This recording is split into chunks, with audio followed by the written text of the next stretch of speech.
Hi friends, it's Gloria from Golden Bucket Farm. I'm the Jersey Lady One here on YouTube, and today I'm coming on to share two projects, one little and one a little bigger one. I'm hoping that you are having a blessed day, and welcome to my channel. The first project that I want to tell about, let's get this out of the way a minute, are these cards that I made from the faux handmade paper that I did a video on, my last video. And I got an idea for this one, so that's coming up. And this card is the one that's done.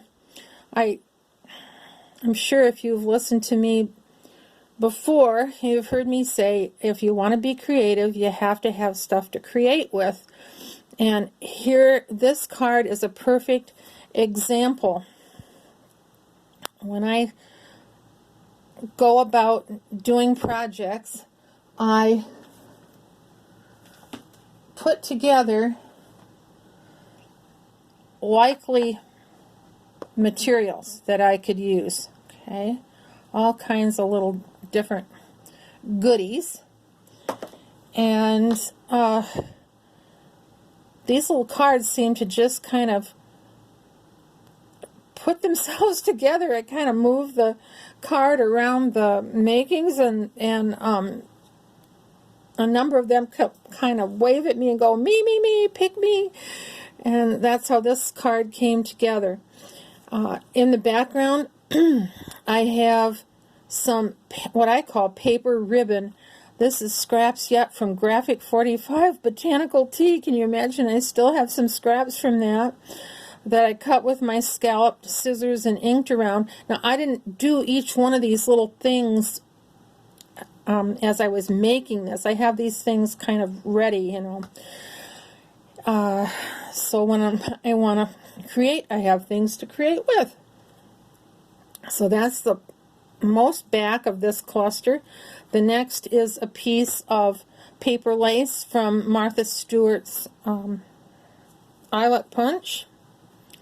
And sometimes I'll just sit down and do, you know, with colored cardstock, just make a number of, 6, maybe 4 or 6 inch sections of that, and leave some plain and ink some.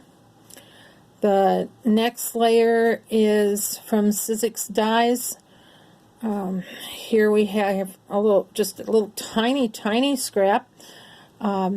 That I cut that little heart, and I have those hearts in different colors. You might have a stamp that you could do, or a punch you could do that with. This heart is from Coffee Dyed Dictionary Pages. Again, I do hearts and butterflies and birdies and flowers, and just, you know, have those ready. The ribbon, it is a first time try for me. I colored it with just kids water-based marker, and it was just the perfect color of pink. And so no more buying different colored ribbons for me. We'll just be buying the white or cream colored when I see them at a good price, and color my own to whatever color I need.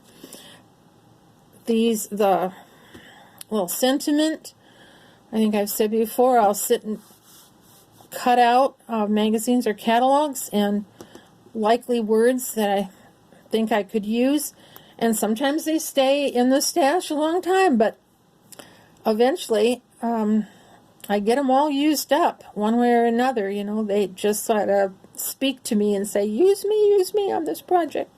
And this one was just the right color and had the right sentiment. I also type whole pages of words or little sayings that I like in different colors, different size fonts, and like that, and have those ready. The last thing on this is this little paper towel flower that I made.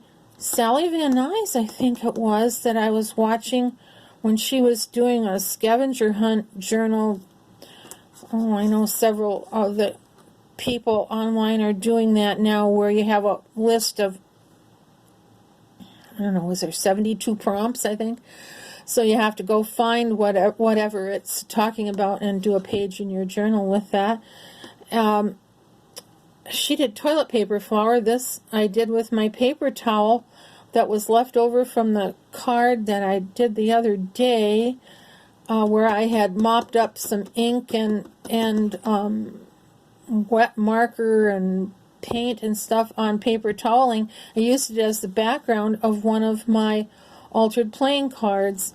Turned out really nice, and there was just a little bit left, so I cut, I don't know, 4 layers, I guess, of little flower petal shaped thing. Actually, I sewed this together in the middle and then popped a sequin on the front. So, yep, this is card 22, so I'm getting there of my 52 cards. Okay, the next thing I wanted to share is I saw people recycling their old calendars.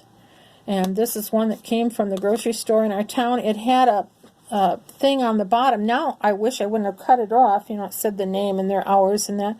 I could have made it as a thing that would fold over the front, because I'm going to make this, or I actually started making this into a journal.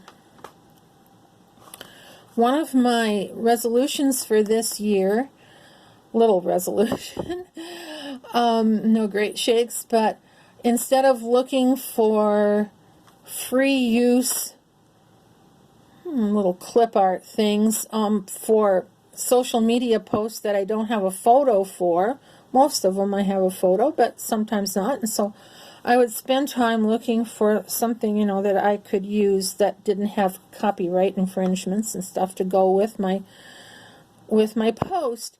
And I got thinking, you know, in the time that I spend looking for something like that, I could just draw something, you know, with a marker and put that up. So that's what I've been doing so far this year. Only the first month, not quite all the way through the month, but we'll see how this goes. And I was just laying those pictures aside, and I thought, I could put those into a little journal. So on the cover of this, I'm going to make some printed dress pattern tissue paper, stamped paper to go on the cover, and do a collage on the plain parts of the paper, you know, where there's no directions and like that. If you watched my series of 6 altered playing cards on a sewing theme, I particularly picked out the places that had, you know, like a little scissors, or the writing, the directions, or the directional grain lines, or whatever. I picked those out for to make the collage as the background of the cards. But on this cover, I'll be using my different stamps and make my own stamped tissue. So, and you use that for a collage. That's what's going on the cover. And inside, these are just a couple of you can see how simple this is, you know. I'm not great shakes as an artist, but that's not the point, you know. I get the idea across, and I can have exactly the idea that I want, instead of having to search online for something. Like here the other day, I dumped over 3 trays of all little pieces that I had ready to make embellishments with, and here I am kind of waving in the background, you know, for my husband to come and help me pick up all this mess.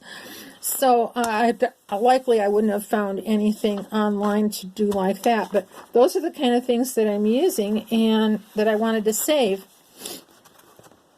So here is an example of the first page. The background is deli wrap that I had stamped on and painted on, and just one day or more than one day actually, I spent every so often I like to play that way. So I have a number of those, and I thought I should use those more. So I put that on with Mod Podge on the inside cover, and here are two examples of my little drawings. Here was a day where I was talking about how the weather affects my joints, and it was an ouchy day. Okay, so I just drew myself and got the idea across. Here was one that I made with I think there's a crayon part of the drawing feature. I still use paint that came free with my laptop, and so I just drew a little kind of elementary school tree there and used the text function to put Family History Day on, so that went with that post. Here in the background was paper, just printer paper, that I was practicing using acetate and water-based markers with a little spray of water to make images for backgrounds. And here I was practicing roses, and I'm really pleased with those. So anyway, that's kind of just some stamp-offs with my stamps and stuff was on this paper, but I don't like to throw those away. So this I put on with my tape runner, my ATG gun. That I did that, and here was one day when the TV was messing up and we weren't too happy about that. Here was a day we were really happy because it had been raining for like 4 or 5 days in a row and finally got some sun. So that's kind of what this book is going to be, will be about, is just a place for me to put the drawings that I make, and I take a lot of pictures too, but I just thought it would be fun to look back in the future, to look back and see what I put, with my social media posts. This page, I was practicing stamping with some stamps that I've made quite a while ago with my dies, or even ones that I just cut myself and out of fun foam and put them on jar lids. Okay, and then in the background there's a plaid, and if you would like to see somebody who does a really nice job with making their own pattern paper, go listen. She's fun anyway. Besides that, she and her doggie Sheila. Hi, Roxy. It's Roxy for ROXYFUR here on YouTube. And she has some videos, well, it's been a while now, but where she will draw and then watercolor in, or she does little pattern paper. She gets some inspiration and then she'll make and show how she excuse me, how she does that. But she also showed a couple times how she makes her plaids, and so that's what I was doing here. So here are the images, how the page, how it is just as a calendar. And on this side, I just paint over lightly with white paint or gesso so that it doesn't show through the deli wrap. But over here on the numbers side of the calendar, it doesn't show through the painty papers, so I'm good to go on that. All right, well, that's my calendar recycling, and when I get the cover done, I will show you how that turns out. Happy crafting. Take care, and we'll talk to you soon again. Ta-ta for now. Gloria.